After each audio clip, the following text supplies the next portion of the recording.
MT-15 11,000 კილომეტრის გავლისა და თითქმის 2 წლიანი ურთიერთობის შემდეგ გადავწყვიტე ამ ბაიკის მიმოხილვა გამეკეთებინა და ჩემ პირადი მოსაზრებას გამეზიარებინა. რასაც ამ წუთებში უყურებთ, ეს არის Yamaha-s 2024 წლიანი 155 კუბიანი MT-R 155, იგივე MT-15. ეს კონკრეტული მოდელი თითქმის 4 თვეა რაც შევიძინე და ჯერ მხოლოდ 2500 კილომეტრი გავატარე, თუმცა ჩემი წინა ბაიკის MT-15 იყო 2021 წლიანი, რომელზეც ის ზემოთხსენებული თითქმის 2 წელი და 8500 კილომეტრი გავატარე. რატომ იყიდე MT-15-ის მერე ისე MT-15 ამას ვერ გეტყვით, სამაგიეროდ გეტყვით, რა განსხვავება დავინახე ამ ორ მოდელს შორის. ამ პატარა ბაიკმა მატარა ბევრგან ქალაქში ყოველ დღე, საცობებში, სიცხეში, სიცივეში, მათ შორის ყინვიან ამინდებშიც კი. ქალაქგარეთ ავტობანზე და სტრიტ ბაიკის შეუფერებელ უგზოობაზეც კი და ამ დროის მანძილზე მხოლოდ საცვეთ ნაწილებთან მქონდა შეხება. ამ ვიდეოში ვეცდები ამ ბაიკზე დეტალებში ვისაუბრო, გაჩვენოთ მისი შესაძლებლობები, დადებითი მხარეები, უარყოფითი და ტოპ სიჩქარე რაიდერის, ანუ ჩემი წონის გათვალისწინებით. რის ჩვენება სხვადასხვა არ გამიჭირდება, რადგან ამ მოტოს ტოპ სიჩქარე GXR-ის რაიდერის მორიგი საღამოა სანაპიროზე.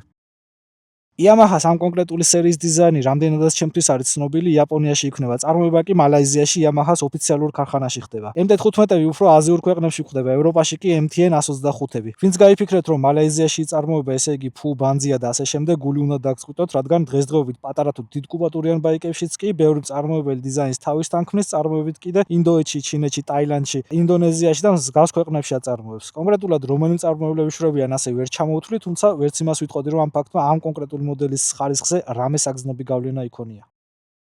ეს ბაიკი ერთცილინდრიანი SOHC ტიპის 155 კუბიანი სითხით გაგრილებადი VVA სისტემის მქონე ძრავითაა აღჭურვილი, რომელიც მაქსიმალურ ძალას 18.4 ცხენს გამოიმუშავებს 10000 ბრუნზე და მაქსიმალური თორქი 14.1 ნიუტონ-მეტრია 7500 ბრუნზე, რაც ამ ბაიკს ძალიან კარგი ქალაქის ბაიკად აქცევს.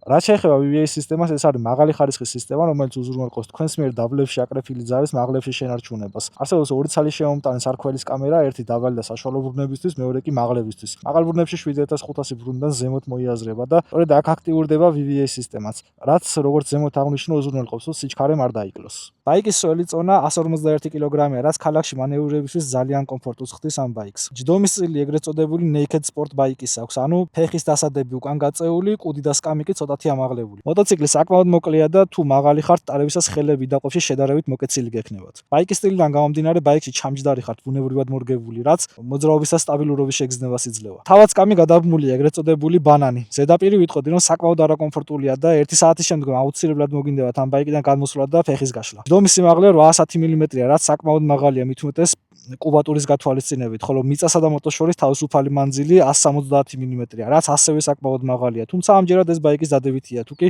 პატარა უგზოობაზე მოგინდებათ გადასვლა. საწვავის მიწოდების ტიპი ინჟექტორულია, საწვავის ავზი კი 10 ლიტრიანია, რაც გარწმუნებით სავსებით საკმარისია, რომ მოტომ ქალაქში ან თუნდაც ქალაქგარე გატაროთ, რადგან ეს მოტო 100 კილომეტრზე მხოლოდ 2.5-2.7 litrს მოიხმარს, დამოკიდებულია ტარების სტილზე. რეკომენდირებული საწვავის ტიპი 90 და მეტი ოქტანოვის მქონე. პირადად მე 12-14 დღეში ერთხელ პრემიუმით ვავსებ საწვავის ავზს, როცა მოტოციკლს მხოლოდ სახლის სამსახურისთვის ვიყენებ. ამ ბაიკით მაქსიმალური მანძილი ერთ ჯერზე დაახლოებით 300 კილომეტრი მაქვს გავლილი და როცა სახში დავბრუნდი, ორი ხაზი ჯერ კიდევ მქონდა დარჩენილი, ასე რომ თავმაც შემიძლია ვთქვა, რომ ეს მოტო ნამდვილად ეკონომიურია. საბურავი კამერის გარეშე, ანუ ეგრეთ წოდებული ტუბლესია. წინას ზომა 100, 80-17-ია, უკანას კი 140, 70, 117-ია. დისკები ალუმინის. რაც შეეხება სამუხრუჭე სისტემას, მოტოციკლს 2x2-ზე ცალი სამუხრუჭე დისკი აქვს, რაც თითქმის ყველა პატარა კუბატურიანი მოტოციკლის მახასიათებელია. წინას და უკანა ბორბალიც ABS-ია. წინას სამუხრუჭე კალიპერი Vibres წარმოებისა, რაც Google-ის მიხედვით Brembo-s პრობელობაშია. მსგავს სამუხრუჭე კალიპერს დაბალკუბიან მოტოციკლებზე ხვდებით ხოლმე. უკანა სამუხრუჭე კალიპერი Nissin-ის წარმოებისა. Master ცილინდრი ოთხკუთხა ფორმისაა, თუმცა მსგავს კუბატურაზე მრგვალი Master ცილინდრის ან წინა ბორბალზე ორი სამუხრუჭე დისკის საჭიროება ნამდვილად არ გვაქვს. 2 ცილინდრში DOT4-ის სითხე ჩადის და კალიპერს ნეილონის მილებით უკავშირდება. რომ ახსნა ეს მონაცემები პრაქტიკაში რას გვაძლევს, პირად გამოცდილებას გავაზიარებ და ვიტყოდი, რომ ამ ძალის გათვალისწინებით, რაც მოტოს აქვს, სამუხრუჭე სისტემა ნამდვილად ეფექტურია. ცივამინდებში დამუხრუჭების ეფექტურობის შეგრძნება სოლიდურია, ცხელამინდებში კი შედარებით დარბილებული შეგრძნებას ტოვებს, რაც ნეილონის მილების თავისებურებაა, თუმცა შესამჩნევ სხვაობას სამუხრუჭე მანძილში ნამდვილად არ იძლევა. M15-ის წინა ამორტიზაცია არარეგულირებადი ამობრუნებული ჩანგლებია, რაც ძალიან დიდი უპირატესობაა თავდაპირველ ტელესკოპურ ჩანგლებთან შედარებით. ვერსად ვიპოვე ინფორმაცია იმაზე, თუ რომელი ბრენდის დაკიდების სისტემას იყენებს ეს მოტო, რაც მაფიქრებინებს, რომ თავად Yamaha-s წარმოებისაა. იგივეს ვიტყოდი უკანა ამორტიზაციაზეც, იმ განსხვავებით, რომ ის რეგულირებადია. ეს LCD დეშბორდი გაძლევთ ინფორმაციას ბრუნების შესახებ, რომელ სიჩქარეში იმყოფებით, რამდენით დადიხართ, საწვავის მაჩვენებელი და ოდომეტრი, ანუ რამდენი გაქვთ გარბენი ჯამურად. ამ თითოეულ ტრიპზე რაც შეგიძლიათ გაანულოთ. წინა მოდელზე ამას ვიყენებდი, რომ დამახსოვრებინა ბოლოს როდის დავასერვისე, თუმცა მოტოს ამ კონკრეტულ ვერსიას უკვე აპლიკაციასთან დაკავშირება შეუძლია და მონაცემები სერვისის შესახებ იქ უნდა გააახლოთ. დეშბორდზე ასევე გაქვთ საათის მაჩვენებელიც. ცუდი ისაა, რომ ან საათი უნდა ჩანდეს, ან სხვა მონაცემები. სხვა მონაცემებში გულისხმობ, რომ გვიჩვენებს რამდენი საწვავი მოიხმარა, ან ტრიპები. და ბოლოს აქედან შეგიძლიათ ჩართოთ ან გამორთოთ traction control-ი, რომელიც Yamaha-s M15-ის ახალ ვერსიებს ჩაამატეს. ჯამურად ეს დეშბორდი არ არის TFT ან ზოგადად მდიდრული ფუნქციებით დახუნძრული, თუმცა რა ინფორმაციასაც გვთავაზობს, სავსებით საკმარისი. საჭე ფართე სტანდარტულად 22 მმ-იანია, ხოლო რაც შეეხება გრიფსებს და Z ღილაკებს მინიმალური ოდენობით აქვს. ფაქტურად ის რაც ბაიკებს სჭირდება ხოლმე. ახალ ვერსიებში ძირითადად დაქოქვის ღილაკი ქის სვიჩში გაერთიანებული გვხვდება და აქვეა ავარიული ნათების ღილაკიც. თუმცა ეს კონკრეტული მოდელი ისეთ ქვეყნისთვის იყო გათვლილი, სადაც კანონმდებლობით არ მოითხოვებოდა ავარიული ნათება, შესაბამისად აღარც გაუკეთეს. აქვე ვიტყვი, რომ ეს მოდელი არ იყო საქართველოსზე გათვლილი. მეორე რაც უცნაურად მიმაჩნია არის სიგნალის და მოხოვის ღილაკების განლაგება. როგორც ჩვეულებრივ სიგნალის ღილაკი ყველაზე დაბლა, ცერათთან ახლოს, უფრო მაღლა კი მოხოვის ღილაკი, მაგრამ M15-ში რატომღაც პირიქითაა, თუმცა მიჩვევადია. ამ ბაიკის შეძენა ამ ეტაპზე სკოც-სკოჩია შესაძლებელი და ყიდვისას გარანტიაც მოყვება. ბაიკის ფასს აღარ დავასახელებ, რადგან ყოველთვის იცვლება ხოლმე, ამიტომ უბრალოდ ლინკს დავტოვებ და როცა არ უნდა ნახოთ ეს ვიდეო, იმჟამინდელ ფასსაც ლინკზე ნახავთ. ამ ბაიკით ყოველდღე დავდივარ დედაქალაქში და მისი გაბარიტებიდან და წონიდან გამომდინარე, ჯერ პრეტენზია არაფერზე მქონია, მათ შორის არც ამ ბაიკის სიმხურვალესთან ზაფხულის ცხელ დღეებში, რადგან ეს ბაიკი არაა მხურვალე ბაიკი და კარგად უძლებს ქალაქის დაუსრულებელ საცობებს. გაითვალისწინეთ, საქართველოში M15 სამართავად A2 ან A კატეგორია დაგჭირდებათ.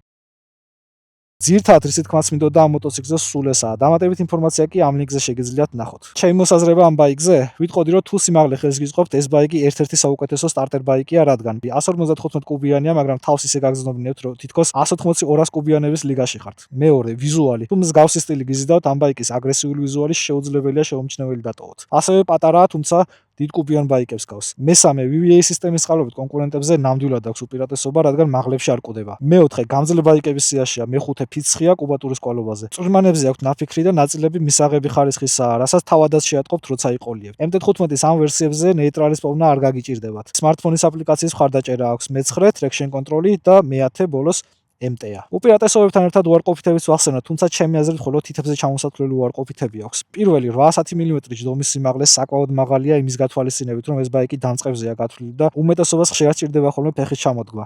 ალბათ კარგი იქნებოდა 780 ან 790 მაინც ყოფილიყო. მიუხედავად იმისა, რომ პატარაა, მაინც MT-ა და დიდი MT-ების სიუხეში და სიფიცხე ამასაც აქვს გადმოყოლილი. მაგალითად, დაძვრა გაჩერებისას არაა ესეთი რბილი, როგორც თქვათ Kawasaki 125-იანები, თუმცა შეჩვევადია. მესამე, არაკომფორტული სკამი. მეოთხე, ავტობანზე გადასწრება მოგინდათ?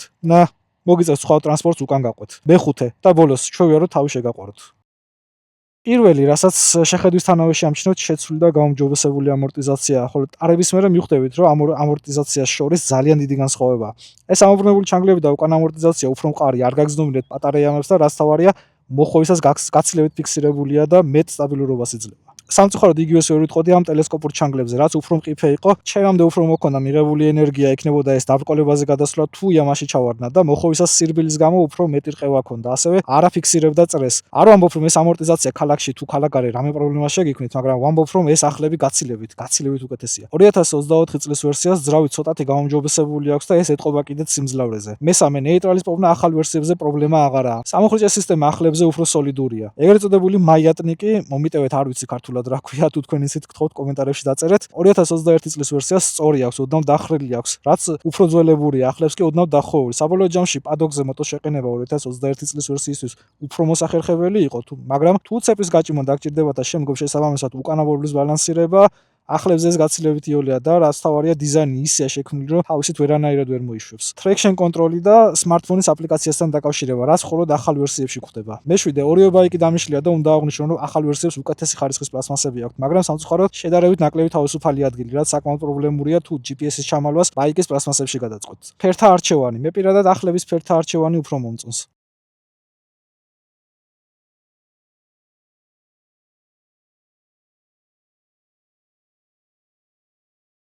მოკლედ MT-15-ის განხილვა სულ ეს იყო. არჩევანის წინაშე რომ მივიდგეთ ცხადია 2024 წლის ვერსიას ავირჩევდი იმ მიზეზების გამო, რაც ზემოთ ვახსენე. თუმცა პრაქტიკაში ორივე ბაიკი ძალიან კარგია. იმედია ეს ვიდეო დაგეხმარებათ იმ შემთხვევაში, თუ MT-15-ის ყიდვას დააპირებთ და შეკითხვებზე პასუხები დაგჭირდებათ. თუ ამ ვიდეოში თქვენ ყველა კითხვას პასუხი ვერ გავეცი, კომენტარებში დაწერეთ და ვეცდები დაგეხმაროთ.